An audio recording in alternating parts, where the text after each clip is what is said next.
Hey, Gavan, and welcome, friends, to another episode of the Lord of the Wrongs podcast, the only Tolkien podcast the professor himself would dismiss as juvenile and crass. My name's Dan Zerbe. I'm here with my good friend and co-host Sean Kelley, and together we're going to be discussing the writings, adaptation, news, games, and anything else related to J.R.R. Tolkien's Legendarium. In a way, he definitely he wouldn't be impressed. To say the least, he would not be impressed. Yeah, not likely, especially after all the facts we've been putting out about him. Yeah. And there are air quotes around those. I mean, we've goofed up, guys, you know. It's time to don our dunce caps and crawl over to Correction Corner. And it's my turn this week. Last episode, I made the assertion, and I was very confident in telling you this fact. Yeah, I could tell by all the and ers. I got nothing.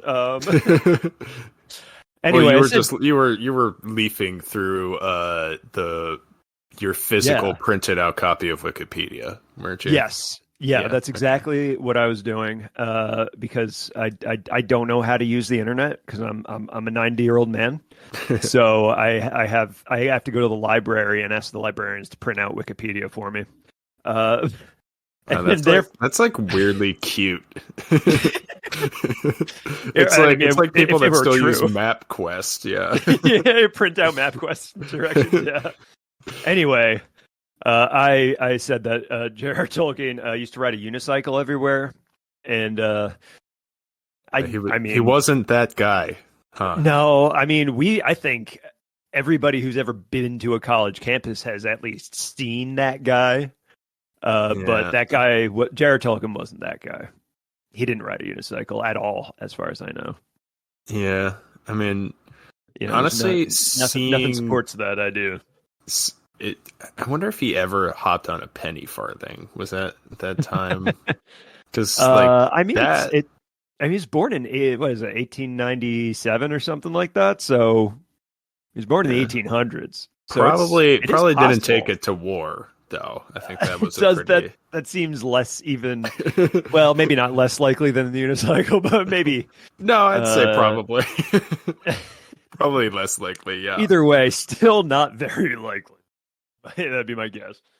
All right. Well, thank you for owning up to your mistake there, Zerb. I made a mistake. Listen, I might be an idiot, but I can admit when I'm wrong, because I have to do so regularly. In fact, so yeah, that we do. So, I've made a promise a few times in the last few episodes that I would come up with a shorthand for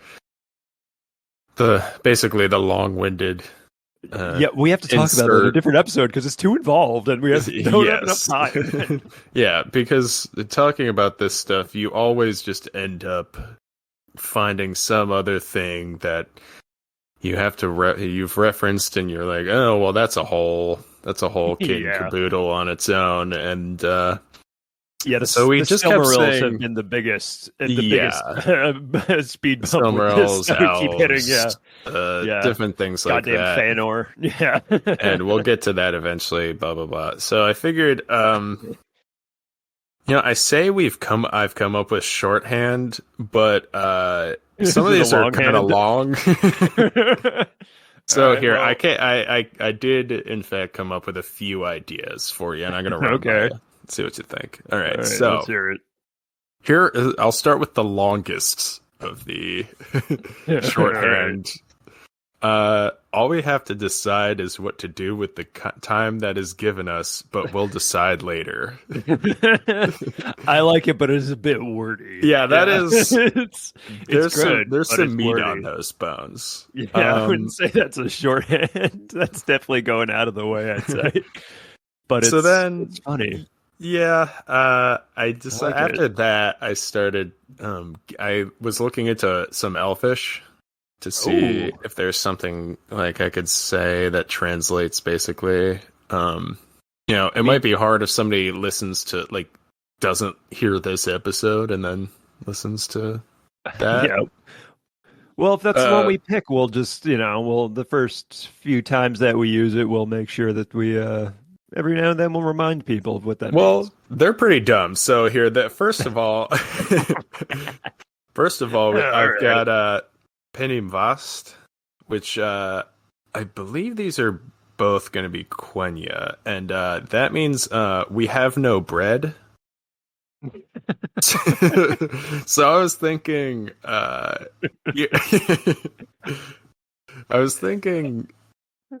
we don't have like the meat of the conversation here. You know what I mean? All right, yeah. Yeah. So like we don't have that bread for you right now, but we'll get it later. All right. I like it. I don't even know how I stumbled on that one, but what's the Parfathelin or Parma? I forget what the resource I used for this one is. I should probably look that up. It's the main. Yeah, the Parmigiano Reggiano. Yeah, no, it's perfect. It's Parfathelin. Okay. That's a little more reasonable. So I also got Tullin Kadid, which means I am coming, I am drawing near to do, I am going to do. Which is actually like a more, but I think the only context we ever see it, and it might be sort of included in the meaning, basically means I'm going to eat. As in, we're gonna make a meal out of this. Like I'm gonna eat now, soon. Yeah, listen. You're gonna eat soon. All right, not yet. Just give it a minute. All right. So is that it? Those are all pretty good. Well, those are just the Elvish. So I had a couple shorthands that are actually in, Westron. In Westron, yeah. So I've got let's make that a footnote. Just make a footnote. There are many footnotes in Tolkien's work. Oh yeah, a lot of footnotes. Yeah. Yeah. So the index is often longer than many chapters. I mean, especially in the Silmarillion. Good lord. That's a hell of an index. I've also got Let's Doom That Discussion. Ooh, I like that. That one stuck out at me. That's a good one. Yeah, it's got the alliteration, and it's got it's short, and it uses doom. I mean, it's always cool to say the word doom. Yeah, it always feels good, and Tolkien uses doom to mean it's the old-fashioned version of that. Yeah, word. Instead of like this is. Yeah, like what's going to happen. It's like faded.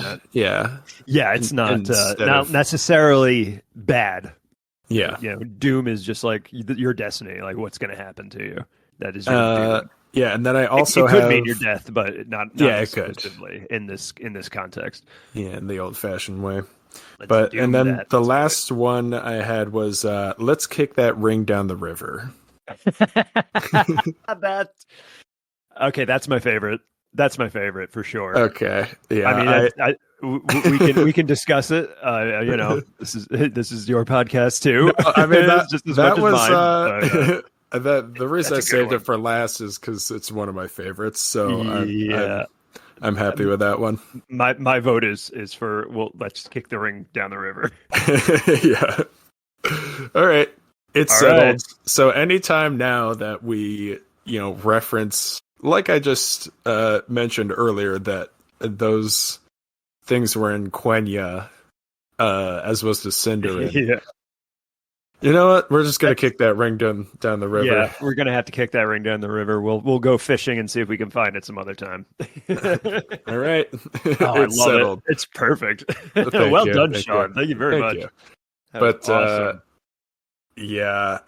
Just trying to translate things into Elvish when when you don't know what you're trying to say, Yeah. like word for word, is like extremely difficult. So Yeah, I would was just imagine just Googling Elvish phrases yeah, and just going sorting down a through them rabbit all, hole. Yeah. making sure they are Tolkien Elvish, not some sort of weird, like, I don't know. There's a few Elvish words in The Witcher, so I don't know. Yeah, true. And then a lot of Elvish is also just like reconstructed based on like Yeah. guesses about the Yeah, prefixes and yeah, suffixes it's and whatnot. and it's inspired by Welsh and some other languages as well. So it's always and the guy who invented it's no longer here to tell us. So, Yeah, unfortunately. So like, damn it, why isn't there an Elvish word for iPhone? Son of a bitch.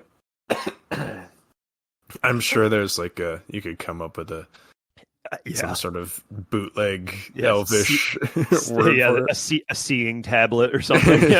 Yeah, the seeing square. Yeah, it would probably be related to Palantir or something Square like that. Site, yeah. Yeah. I might have to figure that out later. But anyway, so today, as we mentioned last time, we had a sort of another special episode lined up. They're all special. Let's be real. Yeah, every single one we put out is special, and I love them all equally, except for like the first one or two because they were they're a little rough. We're getting our bearings, finding our way. I mean, if we keep doing this, we'll look at this episode and be like, "Ugh, God, we were awful. We did not know what we were doing." That one to talk about video games because we did, and we will. Yeah, and that's the episode today. Yeah, we mentioned it last time, but yeah, the last the Rings of Chowder special was a little too. It didn't have enough bits for my taste. I don't know about you. Yeah, I mean, we did plenty of joking, but it really, it wasn't. Yeah, it wasn't. It wasn't true to form. Yeah, we were having a really.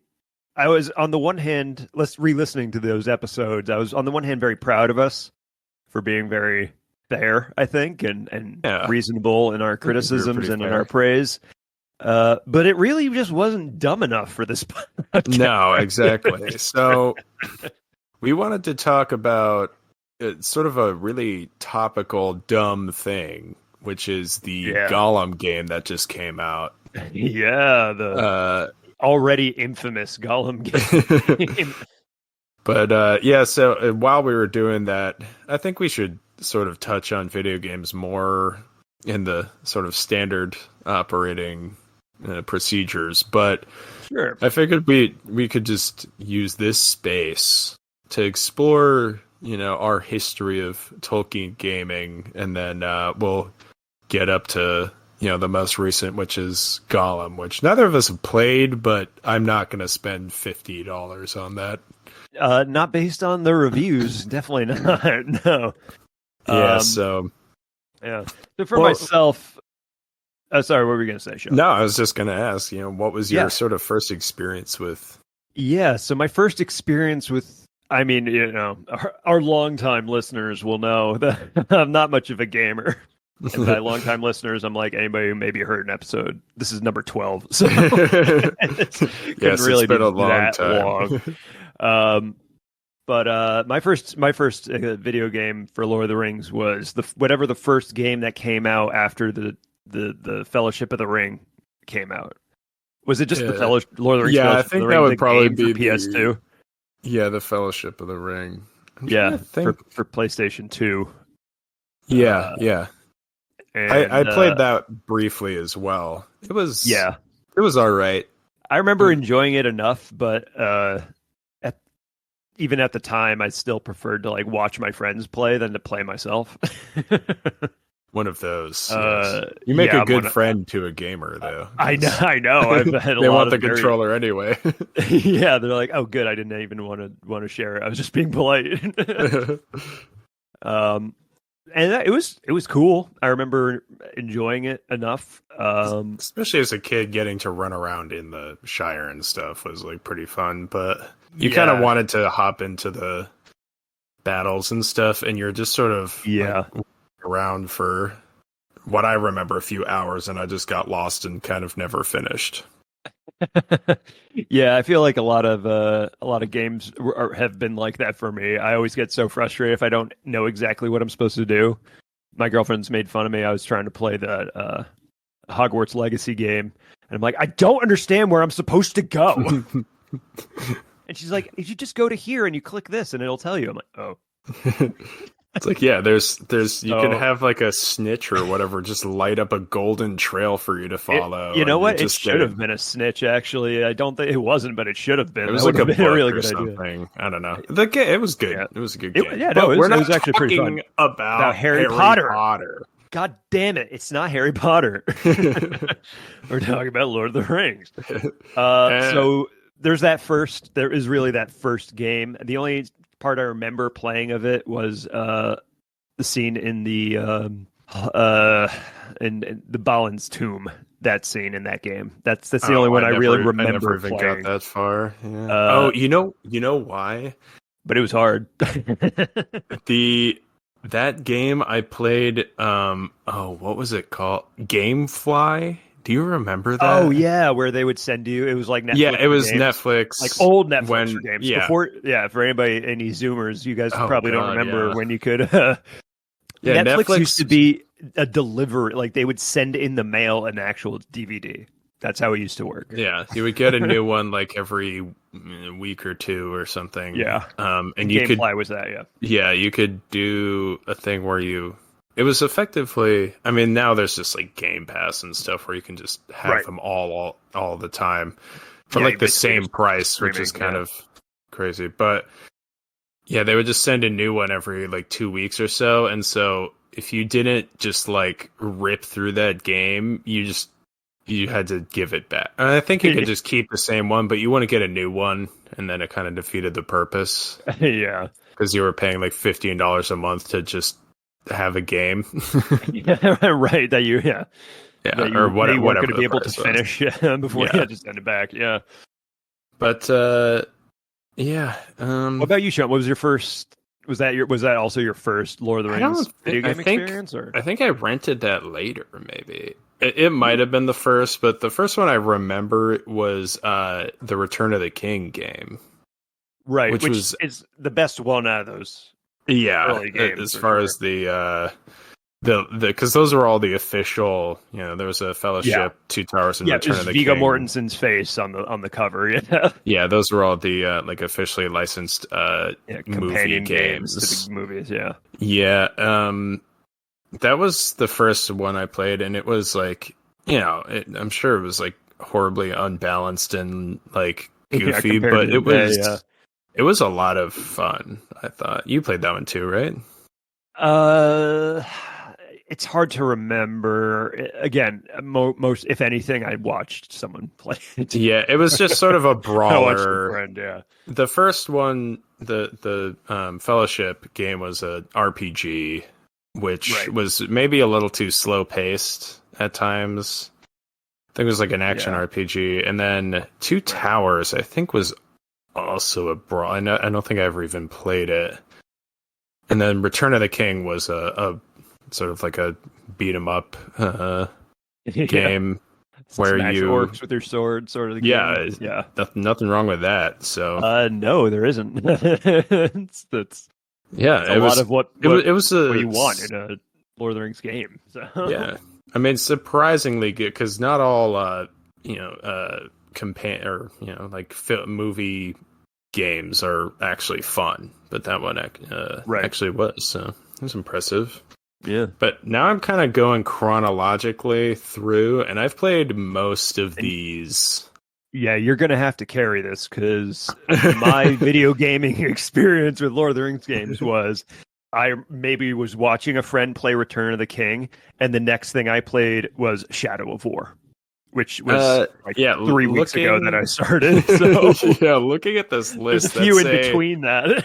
That's like a 13-year difference, something like that. Or no, it's only 11 years. But that was in 2003. So if you just played that now, it's been about 20 years. yeah, that's how long it's been. It's been 20 years for me. All right, so let me just go speed round through the sort of middle chunk of, the official game's history. So the Lord of the Rings: The Third Age was an RPG. It was sort of like turn-based, like Final Fantasy or something like that. Okay, right, yeah. And it was pretty fun. And you followed a group of people that were like sort of following the Fellowship, like in their footsteps. Mm. And it had some like goofy lore stuff and like. They it all wasn't seem to have goofy lore stuff. That seems to be It pretty wasn't that common. egregious, though. Right. Not like Shadow of Mordor, Shadow of War type changes. Okay. Well, because that's more. We'll get there, yeah, we'll get there. But like that's one a of the lot few of things the I can actually talk about. yeah, a lot of the previous games were like not as story based as that game, and there weren't like they didn't take as the leaps quite so large, especially with the lore and stuff. But yeah. Then some of my favorite games of all time, the Battle for Middle-earth and Battle for Middle-earth 2 for the PC. Right. They're like RTS, real-time strategy games that like in the vein of like a StarCraft or something like that. Okay, but, yeah. But they had some fun, like goofy. The first one was just following, you were like doing like the Fellowship sort of campaign. And then the second one, you were following the sort of war in the north with Glorfindel and right, yeah, I believe. Right, yeah, fighting the Witch King of Angmar. Is that the main? Well, that was there was like an expansion where you fought as the Witch King, and that was pretty fun. Cool. Actually. That was like really rad. That sounds like it would be. Yeah, just destroying the kingdom. I mean, no one can, Arnor. Yeah, no one's gonna be able to kill you. So yeah. And those games were just like, they also came at a time for me when all my nerdy Tolkien loving friends could actually play online with me, and right, yeah, there was just a lot of fun. But we also had Lord of the Rings Conquest, which I think was an underrated game that you kind of. What style of game was that? It was like a third-person character action game, I believe you would call it. You were just fighting. Right. So like where Return of the King was like kind of like from a like an angle or whatever that. That one was like behind you, and you were running around as like a soldier trying to like capture flags on this battlefield. It was almost like a shooter is now, but you were right. It was just slasher. There are no guns in it. Yeah. Yes. Right, yeah. Yeah, it does sound fun. Yeah, I think it was underrated. Aragorn's Quest I never played. You played that one, right? Nope. Oh, okay. This is the first I'm hearing about it. Oh, yeah. It's like, if you look it up, it's like a really goofy looking. I haven't played that one, so. Oh, and the reviews are not good, so we can skip that one. Yeah. War in the North was another. It was another RPG. It was sort of similar to the Third Age that I mentioned before, but it was about like the War in the North. Because there was this whole, they were fighting as well up in the, like near Erebor and. I was going to say, this covers the Battle of Dale and Mirkwood and stuff like that? Yeah, you're like running around up the Anduin and across the Iron Hills. Are those the mountains? Okay, yeah. No, wait. The Iron Hills are where Dying Ironfoot's people are from. They're to the east, but then there's like a mountain range up top. Above Mirkwood. So yeah, above Mirkwood is the Ered Mithrin, the Grey Mountains, and then yes, Grey Mountains. to the east of Erebor, like due east, are the Iron Hills. Yeah, okay. And they are about 150 miles or so from Erebor, the Iron Hills. Okay. Well, approximately. I'm guessing that based looking at my map. Yeah, so the actual war in the North, we will kick that ring down the road. We'll we'll talk about it later. Yeah, that's It's a topic I think it's for worth its own. adaptation, actually. Yeah. So anyway, there's some Lego Lord of the Rings games, which if you've never played a I've Lego never played a Lego game, game. Everybody loves them. I've never heard anybody say any bad thing about any Lego game, where it's Lord of the Rings, They're Batman, Harry all- Potter. They all sound great. they're all quite enjoyable, and I think you also might like them because they're like, They're you know, meant for a younger audience, and I get frustrated yeah, easily. you're a game baby, sir. You're just Yes, you're a little I am. Game Boy. I'm a Game Boy, not yet a game man. So, I do still have my Game Boy Pocket, by the way, oh from my like God. 1997. Do you know if that thing's in like decent condition, you could I bet probably it get a still pretty works. penny for it. I Yeah. bet it works. I don't have any games. I might still have like Bomberman or something. You for better it. take those batteries out of there because they're probably I don't think there are batteries in it right now. But yeah, Okay, if there that's are, good. they're definitely. I'm sure they're leaking and destroying. The yeah. thing. I hope you use them for your remote or something at one point. And then after that, it's pretty much. I mean, there are a couple of. There's Loader Online, which I Lotro, never really got into. I've never played it, and I don't really quite understand what it is because it seems to be just like an open world Middle Earth. Yeah, so I always like kind of. I just Is it like bounced Warcraft? off of, That's the only thing I can think of. Yeah. Oh, it is. basically. Okay. So I Yeah. always bounced Okay, off I of can wrap my head around that. MMORPGs. So like otherwise it just sounds ideal, but to me when you create a sort of a pool that wide, it ends up being pretty shallow, if that makes sense. Right. Absolutely. Well, yeah. I mean, if they want to make all of Middle Earth a place you can walk to in a game, I mean, it's just you're not going to have a lot of places the to resources go, but available to like not stuff to do write things well and whatnot. They're all just like basic, go kill 5 of these bears in the woods and and bring out this 2 trolls and then get some berries and then bring the go talk to this person or whatever, and it's like all right, how many times do I have to do this? I don't know, it's just never been my thing. A fun part. Yeah But plenty of people like it in Warcraft, and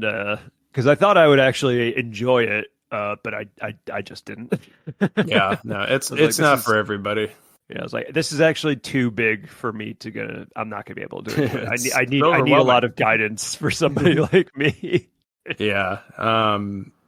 So it's an open world version of Middle Earth sounds ideal, but it can just be too monumental of a task to do. Properly, I guess. But that's just my opinion. Plenty of people liked it and enjoyed it. But not for everybody. Yeah, I mean it's been a thing for a very long time now. Yeah, right? Like Lotro's been up since 2004 or something like that. Yeah, or earlier, a long time. Yeah, which is part of the reason. 20 years almost. Yeah.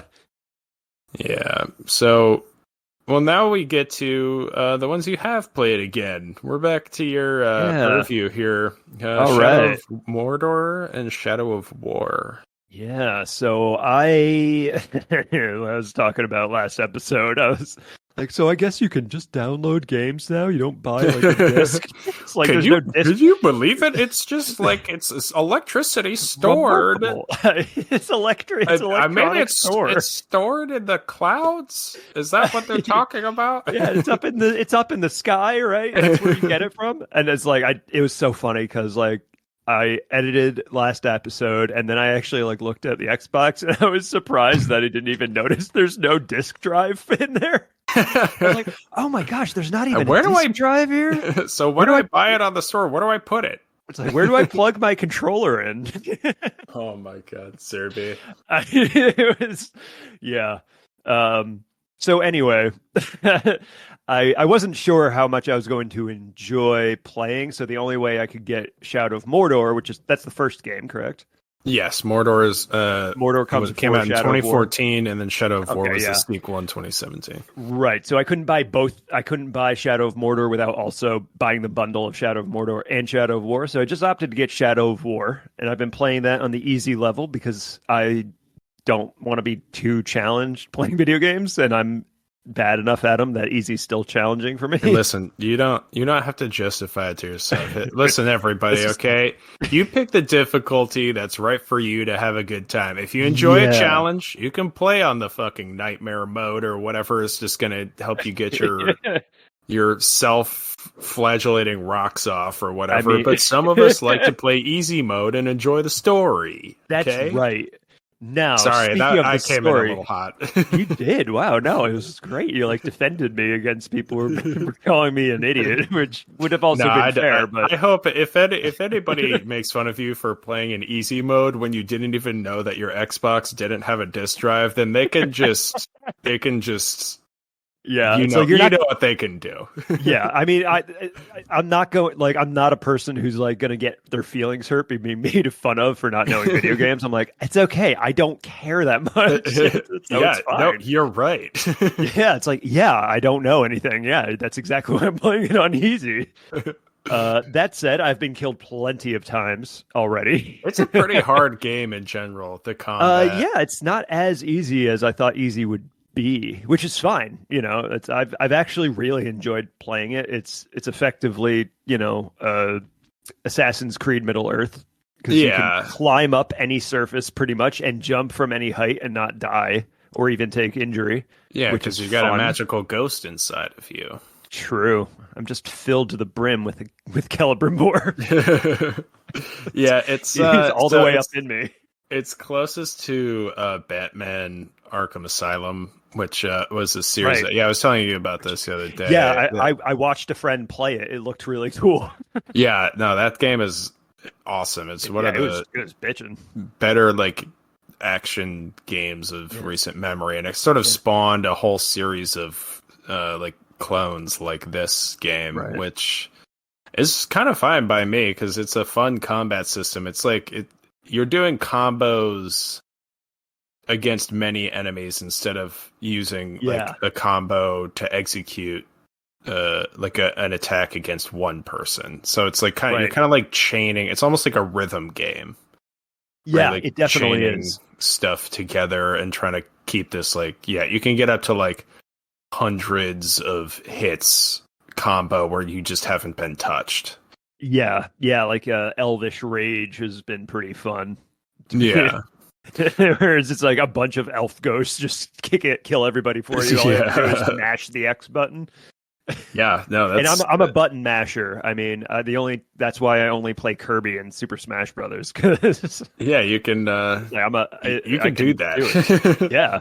It's the only way I have a stand a chance against people who know what they're doing.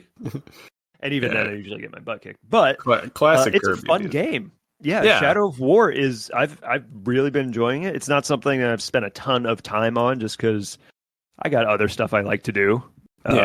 But if I'm in the mood for a video game, it's a lot. I really do enjoy sitting down and just mashing that X button and killing some orcs. It's a lot of fun. But I will say, so I didn't play. I played more Shadow of Mordor, the first one, and I didn't really. Actually, no, I don't think.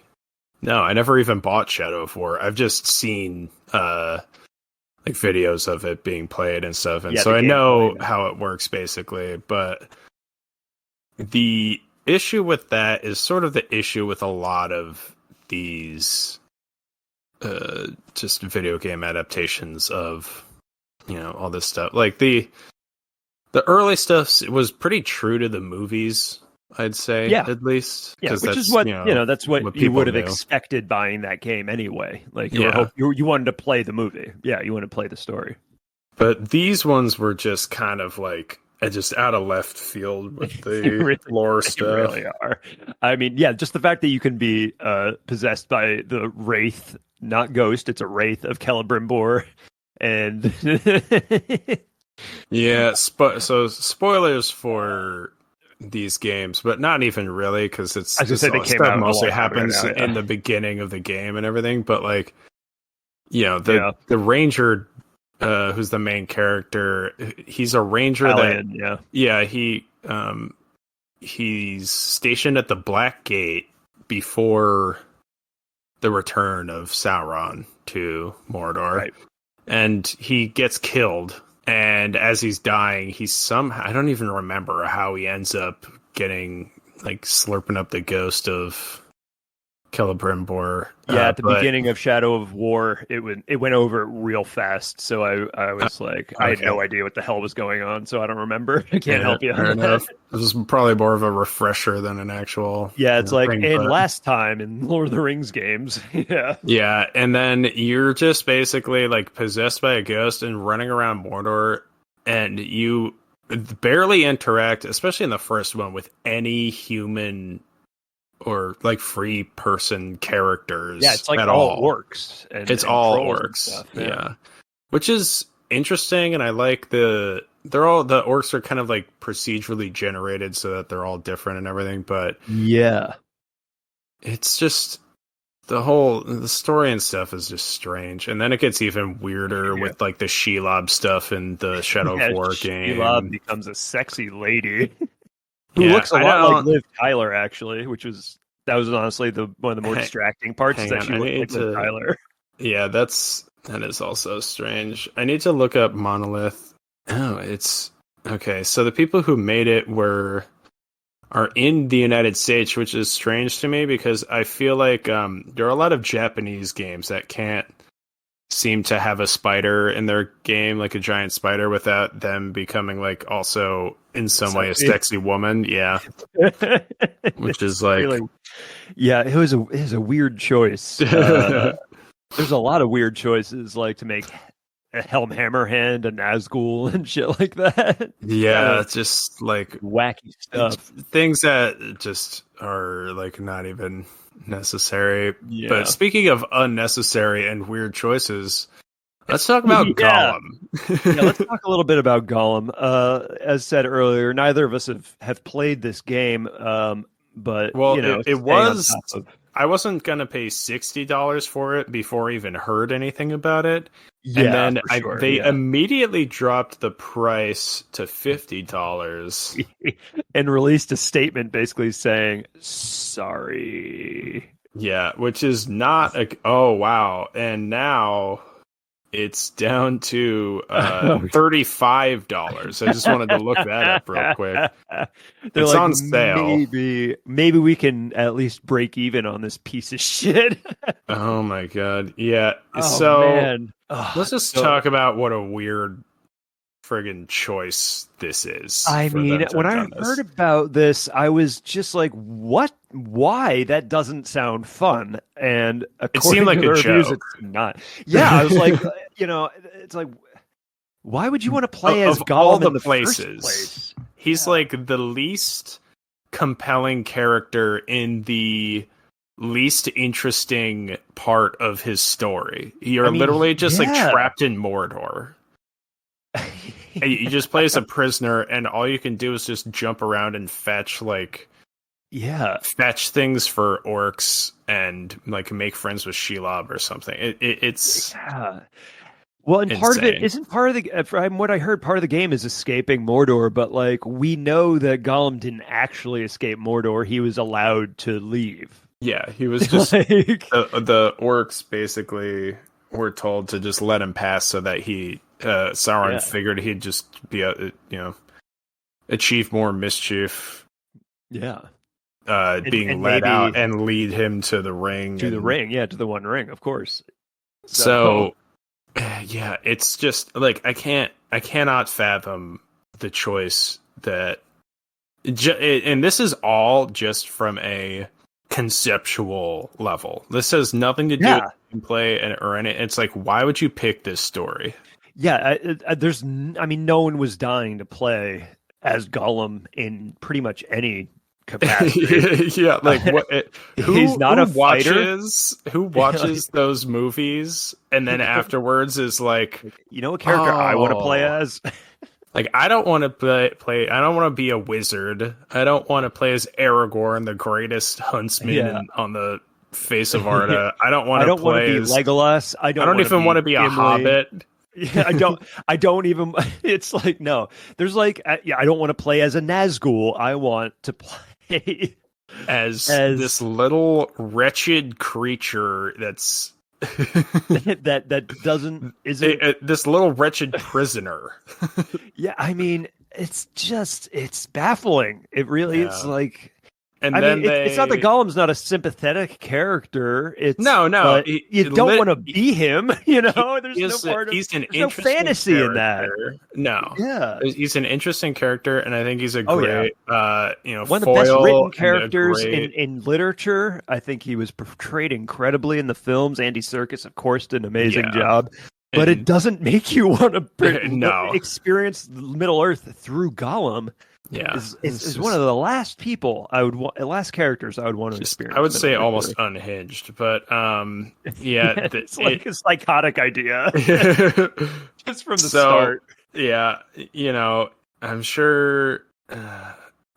So, like, I don't like to rip on video game companies and stuff for their games and things like that because it's a hard not thing to do. yeah, it's a hard thing really to do, and it's not always up to them because there's usually some sort of like publisher politics or something going on in the background where they're under a crunch. Just like making the Hobbit movies or making Rings of Power, like producers are going to weasel their way in and make things demand harder. certain things, and make things worse, whatever. And sometimes, sometimes they're good changes. But I feel like more often than not, they're people who don't really know what they're talking about, and they end up getting in the way. So I don't know whose idea this was, but their job is to make money, not to make a good video game. Like producers are like, we need to make our money. This is why we're doing this. They're publishers, whether it's a game or a movie or whatever. Like their purpose is making money. But with that in mind, who the hell thought Gollum was going to make the money? I don't know. So I mean, it's so weird. It's just so weird. And it doesn't even like look good. Like his character model looks like it's like late era, like PlayStation 2 or so. It's like early the graphics. PS3. The graphics were not impressive at all. Based on the videos we've seen of gameplay, the graphics weren't very interesting. They weren't very good. Just the design of Gollum himself. I mean, they would have been better off just copying the Jackson version of Gollum. Yeah, I mean the movie was made a long time ago, and it had. I mean, obviously, it's like hard to render that in real time and everything, but like, sure, but. And they also didn't they rush the they kind of rushed the release of this game. Like it came out later than they thought it would. And I don't know. I would the say release was supposed to come earlier, and they were like, "There's no chance we're getting this done in time." So they pushed it back, and they still obviously rushed. Yeah, they might have just rushed it out because they were like, "Oh God, what have we done?" Well, I think they wanted it to come out around the same time as Rings of Power came out. And they were just like, there's no way we're going to get it out in time for that. But apparently, they did still rush because these, the gameplay from what everything I've heard is it's buggy as hell. And it's like a stealth game where you so a lot of stealth based games, they have, I would say, like clearer or more interesting mechanics to make sure you're not getting spotted, and there's like interesting things you can do. But it's literally just like, I think it's just like invisible cones of vision that if they see you, it's literally just game over, and then you get returned to the last checkpoint. Yeah, effectively. Right. It's like, okay, this is fun. I haven't played much stealth games, but even apparently some of the ones that people really like that are stealth games, I've seen the gameplay. I'm just like, this does not look fun to me. It's just stressful. It's not fun to watch, and it doesn't seem. I know I would not have a good time playing that, but I'm not a target audience for video games for the most part. Let's quit the ripping here. Yeah, and I just wanted to. So we decided that if they can come up with stupid ideas for games, we could too. That's right.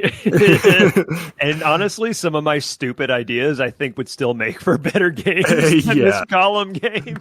So I did want to start with one that is basically what this game could have been, and I think it actually would have been more fun. All right. So I don't remember the year, but Burger King. Now you don't know about. I guarantee you don't know about this, which is what makes this so entertaining. I mean, Burger King was the last thing I thought you were going to say. So Burger King released a game in like 2000. Here, let me. I'm gonna look this up right now. What do we got? 2006. All right. Called Sneak King, where you played as the Burger King, the titular Burger King, and you snuck around, and I believe you had to sneak around and like give burgers to hungry people. And, but it was like a much simpler like version of, it was just like a goofy little like thing that they gave out with with their Happy Meals or whatever the Burger King version is. Yeah, but like I have no idea what it is. It's sort of like universally like actually kind of beloved. Is it really? Yeah. It sounds utterly idiotic. Yeah, no, but that's like why it didn't take itself seriously, and this game did. You know? Yeah, I mean, yeah. And so I was thinking like, you just do Sneak King, but it's Gollum, and he just like sneaks up behind orcs and throttles them or whatever. Still less fun. Yeah. But I figured, and also, you know, Gollum, just the one word title is a little played. I think we could I did come up with a name for either the Gollum game or this one. I figured Tony Guahire's Pro Slinker 4. You know, it's sort of like it's a great. It could be a whole series, yeah. You know, Tony Guahire. Yeah, Tony Hawk. Just the fictional extreme sports action character in the Lord of the Rings. No, well, he's fictional, but he is canon. Right. Okay. He's canonical. Yeah. Yeah. Did you know Guahire, the Windlord's first name was Tony? and he knows how to fucking kick flip, and he was the first grind a rail. Yeah. He was the first eagle to do a friggin' 1080 or whatever.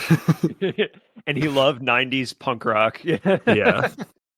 Oh, God, Tony Guahire is like it's just Guahire, but he just has like a backwards flat brim hat. Yeah. I mean, the idea that you could be playing a Lord of the Rings game and also listen to Rancid and Dropkick Murphys at the same time does sound pretty fun, actually. Yeah, like, I love this Green Day song. I haven't listened to this in a long time. That was my sort of suggestion to sort of put a new, better spin on this Gollum game. It's just, you know, make it simpler, don't take itself seriously, and add some late 90s pop punk. Yeah, and an eagle that can do a kickflip. Yeah. I mean, it sounds better than the Gollum game. It really does. So what did you have?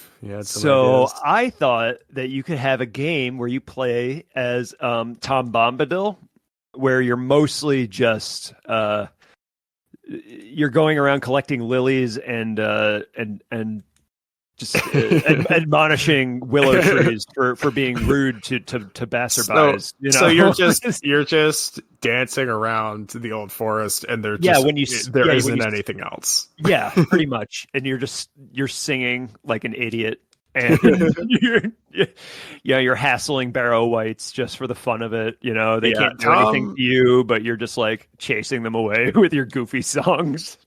Tom Bombadil is definitely a ring we're going to have to kick down the river. We should cover him soon, because I know we're going to reference him. And if you've only watched the movies, you've never heard of this character, but he's... Yeah, I love Tom Bombadil, though. And even, he's still one of my favorite characters, even though he's very silly and not extremely... not very important to the plot. No, and definitely not a very compelling... character to base a video game off of, because he just kind of like runs around in his forest. But yes, I like this out in the old forest with his hot water wife. Yeah, this is going to make zero sense to somebody who hasn't read the books, but just read like 3 chapters in, and you'll understand. Yeah, Tom Bombadil rules. Yeah. So I could always sing in iambic pentameter. yeah, I don't have that kind of rhythm in my head, but anyway. I used to write some poems in iambic pentameter, but I wish I could just start just dropping a hot sonnet right now, but I just don't have it in me. It's too early in the morning, and it's not even that early. It's not, but we got up early and still got started late recording today. So all right. So while we're up near the Shire, I came up with so there's been a sort of popular genre of like farming sims. Damn it. Oh, yeah, I think you took one of my ideas. What is it? Need for Weed, a Hobbit pipeweed farming sim? It was basically, it was Animal Crossing or whatever in the Shire. See that? Like if you did like one of those same kind of farming games where you get to play old Toby and just grow pipeweed. See, that would actually be pretty fun. Like I feel like that would be a fun setting for a farming sim. But I figured if you just did just pipeweed and you just couldn't do anything, like you just go outside, plant it, go back outside, and it's just still growing. Like you kind of like maybe water it if it's not raining, and then you just go back inside. It's like, is there more? At a certain point, you decide whether or not you're going to do business with this random person who came from Isengard. It's like, yeah, sure, I'll sell a barrel of old Toby. Yeah, why not? This is some of the finest pipeweed in the South Far thing. Yeah. Yeah, but no, the way you phrased it actually makes it sound like doing a Harvest Moon or I forget the name of there's a new version of Harvest Moon that there's a game my girlfriend plays that's very similar to this. I cannot remember what it's called. It's like Happy Farm or something like that. It's it's like an 8-bit kind of graphic game, but you mine and you farm and stuff like that. Oh, yeah, it's the one I'm thinking of. Yeah, but I can't remember what I know it's not Happy Farm, it's something else, but Honeydew Farms, something like that. I'll come up with that.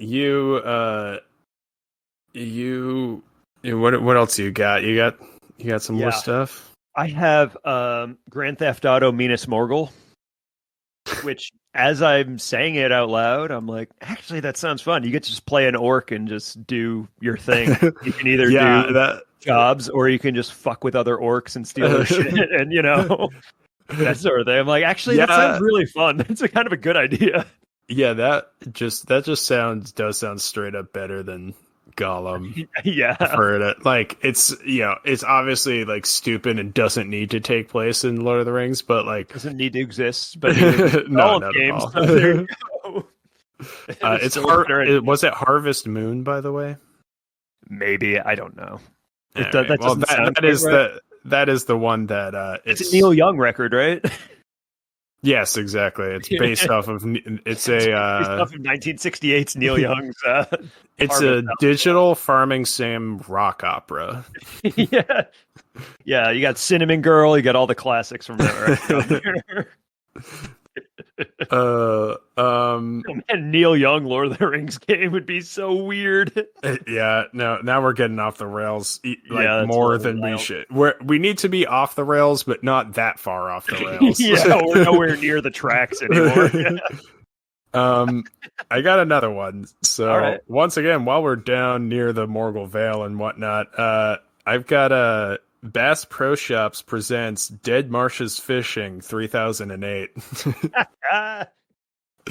You just kind of like cast a line and then maybe a snake bites it and you just kind of whip it away and then turns out there's no fish. That's a game I actually have played before, weirdly enough. What the like bass hunt fisher whatever the fishing simulator? The arcade games, right? Where yeah, those are, I mean, they're not really my bag, but it's certainly I didn't Love it. It's not gonna make it better by putting it in the dead marshes where there aren't any fish. Yeah, you're just or like pulling anything up. really alive. The Yeah, you're pulling up ghosts and shit. yeah, you're pulling up ghosts and lights are setting your line on fire. You have to find a new thing to make a new line to fish with, and you just never find any fish.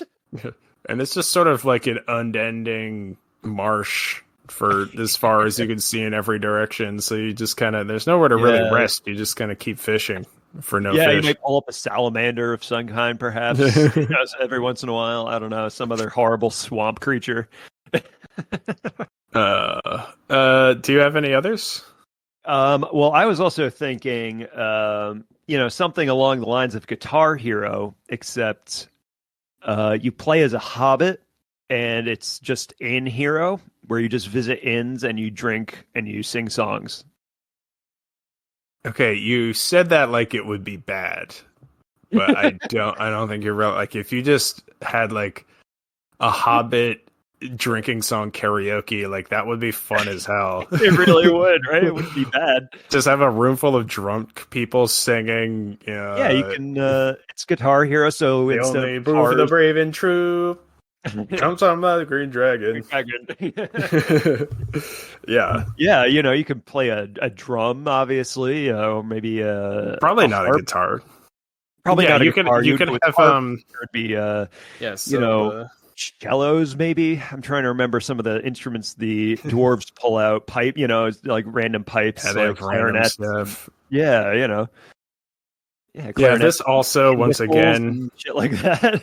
Sorry, Zerbe, but this does show your age, because I think everybody who's played a video game in like the last 10 years has just completely forgotten about like Rock Band and stuff by now.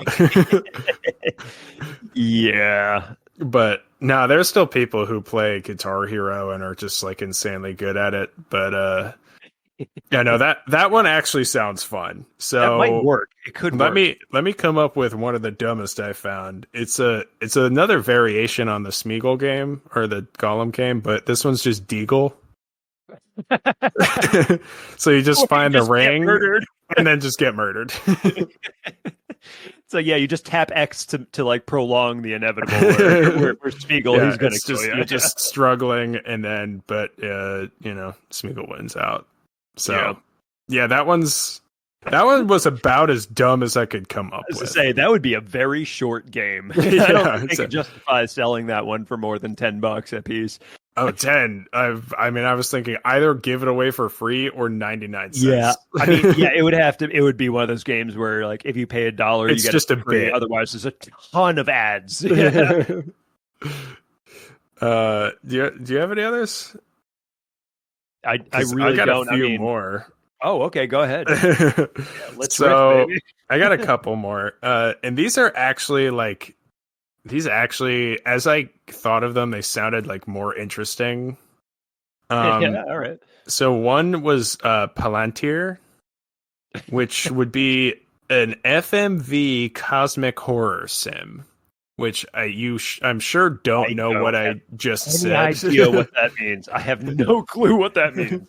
So my idea was you are like locked away. You're Denethor or somebody in the White Tower of Gondor. Yeah, and you're locked in with the Palantir, and there have been a few sort of games like this where you're playing like a first person like card game or something. There's Inscription, which is a really good game, by the way. I recommend it to anybody. But it's like a horror game that's, the whole thing is just sort of, it's not like jump scares or anything like that. It's just sort of an anxiety inducing situation you're in with like these weird, like creepy mysteries and stuff. And I like, if you could look through the Palantir and see like just weird stuff that basically slowly makes you go crazy like Denethor did, like I think it could be pretty cool. But FMV is full motion. Yeah, basically something like that. But it doesn't even. It just needs to. It needs to basically just make you go mad from like fear and discomfort as you're watching it. whatever his name is, Lovecraft sort of Yeah, horror. Lovecraftian, madness. Yeah. Yeah, but FMV is what would make it like actually like quite dumb. Some people are fans, but it's Yeah. FMV stands for full motion video, which is it's just hard to even describe. It's basically like a video game digitalized version of actual videos, like of actual. Yeah, you just need to, anybody who doesn't know what that is, just look it up because it is this really strange, sort of disconcerting art style. It's almost like the rotoscoping from From the like actually Lord of the Rings. yes, yeah, where it's just sort of like you're watching it and you're like, oh, this is just making me uncomfortable because it lives in this uncanny valley. Yeah, it's like, why is this making me seasick? Yeah, but yeah, I think like once again, if you did that right, it could actually be pretty cool. Honestly, like there are versions similar that just creepy. I don't know. Yeah. But I also had one last one, which is dumb, but I think could also be done in a fun way, which is Ring Simulator. All right, go ahead. Go ahead, convince me. I am, yeah. So you play as the One Ring, and it's literally just all you can do is grow or shrink treacherously. Right. And you can control the roll. And so if you get dropped or something, you can sort of like wibble and wobble back and forth to try and like roll down. Find maybe a new master that will get you back to Sauron. Yeah, that's the goal, right? So like there are some games like this where there's one where you play as a fish and you're trying to get back to the ocean, and you can only like if you start in like a fishbowl or something, and you have to like jump from fishbowl to fishbowl and like roll it around talking about. Yeah, in order to like, but if the fishbowl breaks, you can't move. So if somebody puts you on like a chain or something, you can't move. But there's a way to make it actually pretty fun, but I mostly figured it was just really dumb. Like, why would you buy the Lord of the Rings IP to do this? Yeah. Yeah. You know what? That the idea of playing as the Ring. There's a movie. Have you ever seen this or heard of this movie called Rubber? It's about a tire that goes on a murderous rampage because it has like telekinetic powers. I have heard of this. I've never seen it though. It's a really, really crazy movie, but that's what it reminded me of like a tire that just like I remember it just like makes a bunny explode. Yeah, like a murderous tire. That's what that sounds like. Yeah, I mean that's basically the Ring is basically a tiny murderous tire. Yeah, it's true. Except I don't think you could put a ring on your on the wheel of your like Hot Wheels car or whatever. Yeah. So we these did are some one fantastically terrible ideas that actually some of them aren't really that terrible if you're comparing it to the Lord of the Rings Gollum game. Yeah, I think the Hobbit farming sim actually sounds like quite pleasant. Yeah, I feel like that would actually sell. So I did want to. We were gonna actually come up with what our sort of dream video game would be. Yeah. Of like what we would like to see. But before that, I did want to mention some of the best Lord of the Rings games that I've played out there are actually mods of other games on the PC. Mm-hmm. You've got like, there's a game, Total War, Medieval 2 Total War, which is I've heard of that game. Yeah, it's like a real-time strategy sort of game, and there's a mod for that called Third Age Total War, and another mod for that called Divide and Conquer, which I've played many hours of. It's just where whatever it's called, a Battle for Middle Earth could feel kind of goofy sometimes. This modded game, it doesn't exactly stay lore accurate, certainly, because you just can't with sort of a sandboxy game like that. They've added non-lore stuff. Oh yeah, so they don't have, it's not perfectly lore accurate or anything, but it's fun, and it's, you get to just play as the different sort of nations of Middle Earth. Yeah, it's pretty cool, actually.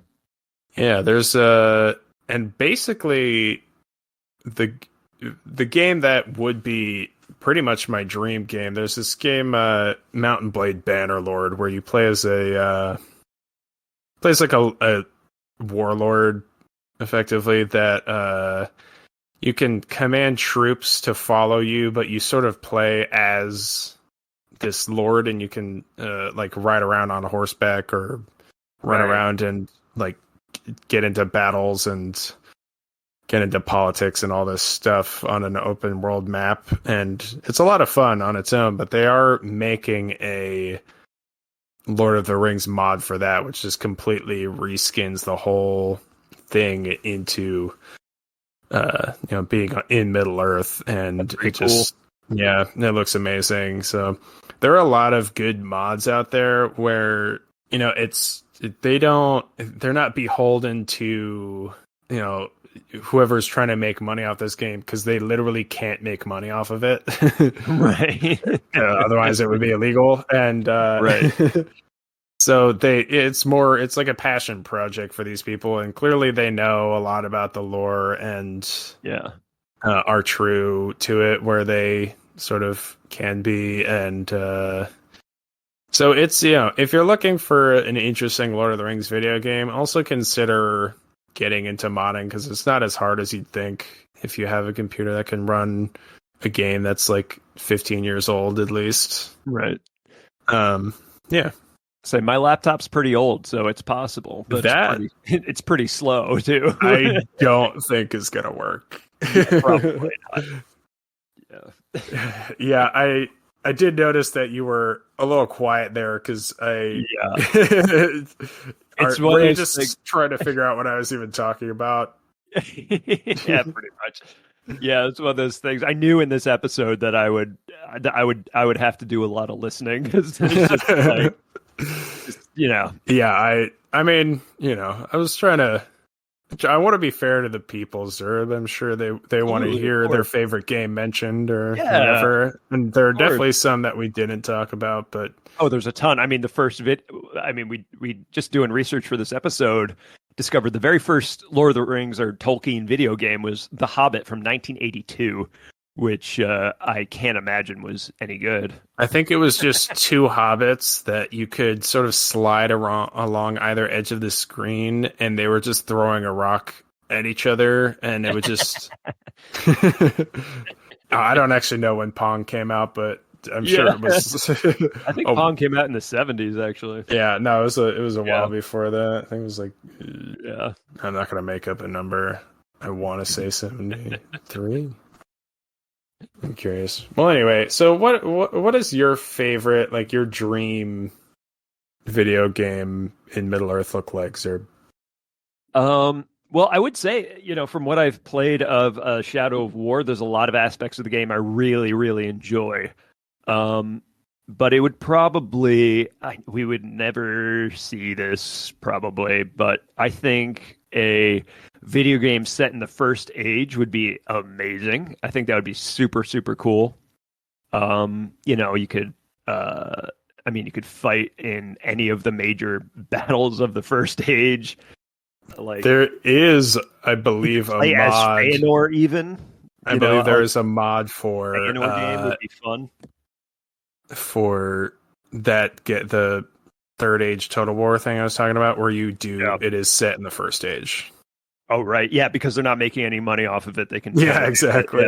But yes, no, I know what you're like. Just being able to see those characters play as Feanor and or as one of his sons, or you could play as, I don't know, Fingolfin.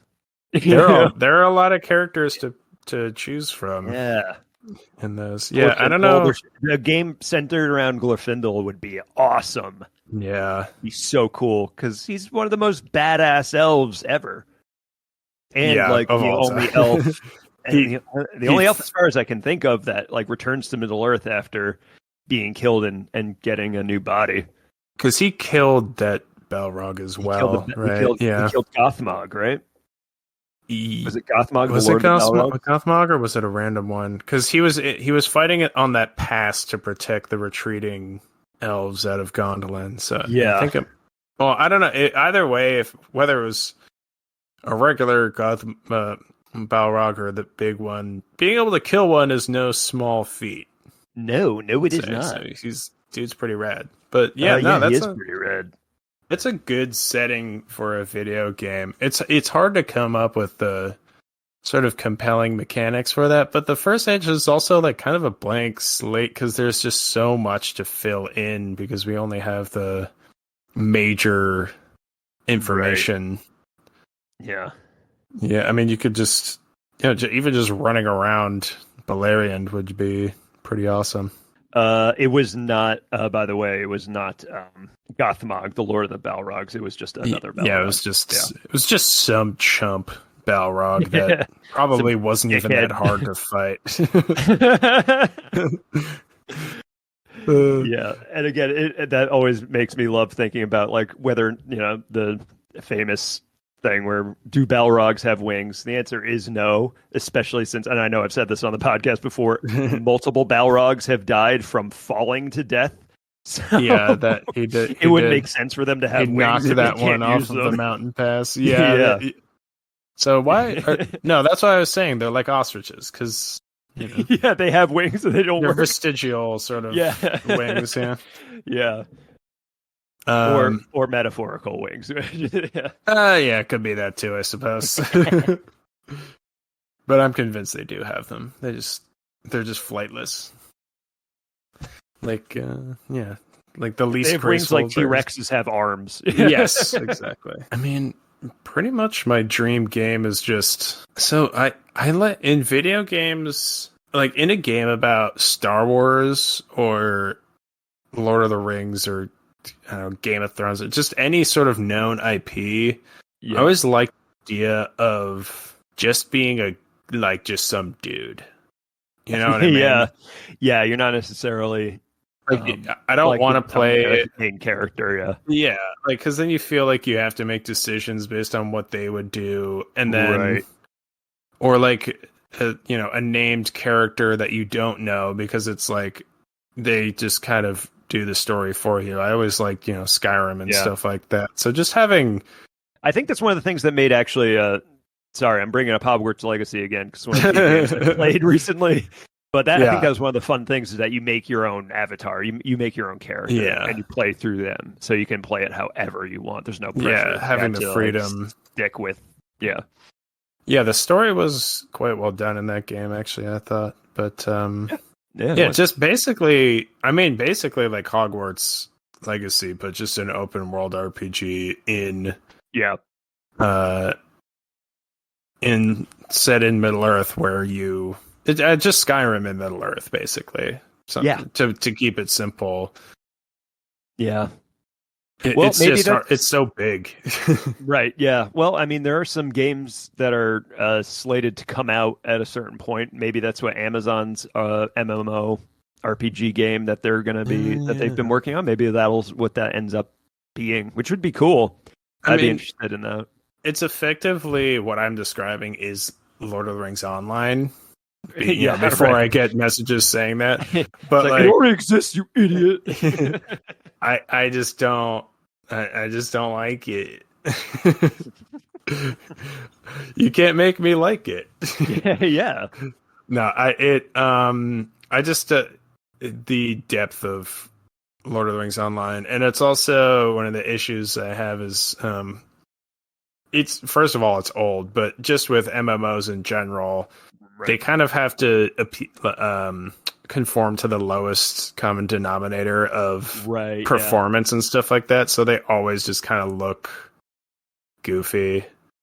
Like I've had people say that World of Warcraft actually looks good, and I'm like, are you sure? I mean, it looks good for an MMO RPG, or whatever, right? Yeah, that seems. I'm sure we'll get some hate mail. Yeah, probably. And if you'd like to Regarding send that. us any hate mail, please do so. You can do that by sending an email to lordofthewrongspodcast@gmail.com. We'd love to hear your negative feedback. Or positive. We could. I mean, you can do that too. but I don't think I'll be nearly as amused. But bring it on. Bring it on. We're not scared of any of you people. That said, I'm very delicate. Please be kind. Yeah, you mentioned there's some upcoming games. Yeah, there's that sort of unannounced Amazon MMO sort of thing, which I am interested to see how that goes, because it would be interesting. I think it being in Middle Earth would be enough to get me into an MMO and see if I could get past this sort of early stages, because everybody's told me that they get better when you're like kind of towards the end game. But I'm like, all right, so I have to spend like 80 hours to get there or whatever. Like, I'm all right. Yeah. But there's also one I've been interested to see is what is it? Return to Moria? Yeah. Yeah, I watched an ad for it. They had John Rhys Davies narrating the trailer as Gimli. So I'm assuming you're playing as Gimli since you're returning to Moria, and he's the one that does that. I don't think I think you're playing as another, like a set of dwarves. I would guess that Gimli is a character. Yeah, I think he's like not a playable one. Yeah. Yeah, I think he's like running the expedition, basically. Right. That makes sense. I would guess. Yeah. Yeah, that would make sense to do it like that. And so you basically, it's I think up to 4 players, maybe up to 8.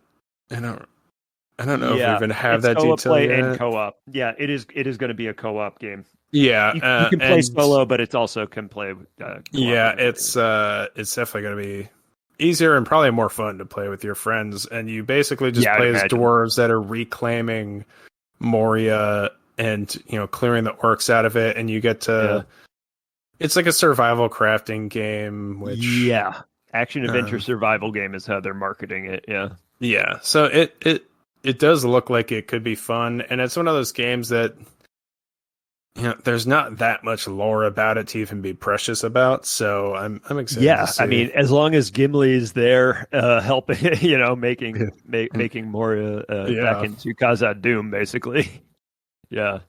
Yeah, I mean, I'll take more Gimli. Yeah. Based on the trailer, it looked like kind of a combination between there's some combat and also similar to like Minecraft, where you're like kind of building and mining and stuff like that. But there are a number of games like that now. But yeah, I'm looking forward to it. Hopefully I can get a couple friends together to play. Hey, if you want to learn how to play, we'll see. We'll see. Let's see. There's another game that is out now that was released on May 10th called Lord of the Rings: Heroes of Middle Earth. It's a mobile game from EA. I've been playing Capital it. Games. Capital Games is the one that's made it. You have been playing it. Yeah, it's What do you think? Tell us a little about it. I would just to sum up, mobile games are kind of all garbage now, and I just don't recommend anybody plays any of them. But I am sort of addicted to it. So, isn't that funny how you're like, man, I know this sucks, but I'm still enjoying it a lot. Yeah, it's like, all right, I've been trying to play like Pokemon on my phone or something, because at least that's like kind of quality. But then I'm just like, oh well, I got to check in for my daily grind. It's like many other mobile games. That mobile games now are all either they shove a bunch of ads in your face, or they have hyper aggressive microtransactions where they are trying to get what they call whales to spend hundreds of dollars on the game. Right. Yeah. It's the game is still kind of fun, but slow progress, and just once again, just go. It's not going to be for everybody. Yeah, just go outside. Yeah. as the Zoomers say, go touch grass. Yeah. there's one other upcoming game, as far as we know, that is being developed by the Weta Workshop. Peter Jackson's. Well, he doesn't own it anymore. He sold it for like $1 billion. But the Weta Workshop very famously did all the. It's an effects studio. They did all the Lord of the Rings, the Hobbit movies. They've also done like the new Dark Crystal series that was just as upsetting as the original movie visually. We don't know like anything about this game actually, like at all. Yeah, nothing's known about the game. It's just confirmed that it's based on Tolkien's writings, which I'm cool with because yeah, I mean we know they've done some quality work in the past. So I mean, I'm a big fan of their studio. I love what they do, especially. I mean, what they did in Lord of the Rings is so awesome, and it holds up so well. I think because they used miniatures and there were a lot of practical effects, and that the digital effects were used. But even then, Gollum looks great still. I mean, Gollum does still hold up pretty damn well. It's pretty remarkable that, like, this came out in 2000. The first real where we fully see Gollum is in the Two Towers. It came out in 2002, and it still looks great. It looks great. Kind of amazing. So it is exciting to see what they're going to come up with, but. I think we should start wrapping up, huh, Zerb? Yeah, I think we should. We're gonna have this is gonna be close to an hour and a half, I think. So yeah, as is our want. But I think after this episode, we'll be back to our normal programming, which is just goofy bits and shit, and talking about topics and hopefully keeping it under an hour. A little more digestible. Yeah, but I figured if Gollum came out, we kind of had to say something about it. I mean, it's in the intro to every episode that we'll be discussing games, and here we are discussing games. So we did it, Sean. Yeah, check that off the list, and I will never talk about them again. We will never mention video games ever again, because now it's done. Listen to episode 12 maybe if you not. want to hear about it. Until the next one comes out, and we'll have to talk about it again. Yeah, but naturally. Pretty comprehensive overview of the Lord of the Rings video games that have been out. Yeah, once again, but there's a total of 47 titles, by the way, and I don't think that actually includes Lotro because it's not a licensed title. So, yeah, it's pretty comprehensive. we did a lot. With what we could do. You can't go into every single game. And I didn't play all of them, so yeah, we didn't play them, and it would be boring to listen to probably as well. I don't think that would have been a very nobody wants to hear me episode. Just like and there's this one which I never played, but it looks dumb. Maybe one day we'll start a Twitch if this gets we get enough of a following. God. And there's enough demand for it. What a called shot, Zerb. I mean, listen, man. It's just another place where we can make some money. Oh, that's true. Yeah. By the way, our sponsor today is I'll just say insert sponsor here in case we ever do get a sponsor, but it's Raid Shadow Legends, which is a joke you probably don't even get. I don't know why that's funny. What? Forget it. You Luddite. All right, let me come up with I think it's I'm 115 years old. What do you want from me? I'm just getting older. Every time I pick an age, it's just going to be older and older. It's just going to be. Yeah, you really are like Gandalf. Sean, I've been alive forever, and I can't keep up with everything. God, yeah. If I was doing a podcast with an immortal, I'd be in trouble. Then I'd be talking over your head. All right. I'm a Highlander. All right, sorry, I'm done. Let me get this damn true fact out that I just need to shuffle my papers and just shuffle some papers. Come up with our Tolkien fun fact for the episode, Sean. Oh man, I was gonna mention how he loves to play Leisure Suit Larry, but I don't think you even know what that game is. I do not, but he sounds like a tool. Wow, I would love to make a video game reference for this one, but it's just they're all just gonna be lost on you. You son of a, just like your well, to be fair, they would have been lost on Tolkien too. Yeah, true. Yeah, fair enough. Yeah, your album references are lost on me as well. Tolkien once when Pong came out in 1972, by the way. So that was close. So he could have played it. Yeah. And did he, Sean? Oh, he did. He locked himself in his living room on the TV and just played Pong for 6 days straight. Wow. Just not coming out. And it explains why he never finished the Silmarillion. So. Yeah, he was just busy playing Pong the whole time, basically. He was like one of those guys that just like die in internet cafes in Korea because they just like don't take care of their bodies for like 3 days straight. He just went in there with like a bucket full of tea and a bunch of cheese puffs or whatever, and just a bucket full, huh? Well, interesting vessel choice for tea. It needs a lot of tea, man. I mean, come on. He was in there for 6 days, sir. He's an Englishman. True, yeah. He's, yeah, he was obsessed with Pong, but keep him hot though. Did they? Yeah, I guess they did have microwaves back then. Oh yeah, the microwave came out, I think, in the 50s. Oh, that is a fun fact. But they probably definitely gave you cancer. I don't know if that's true. Sure.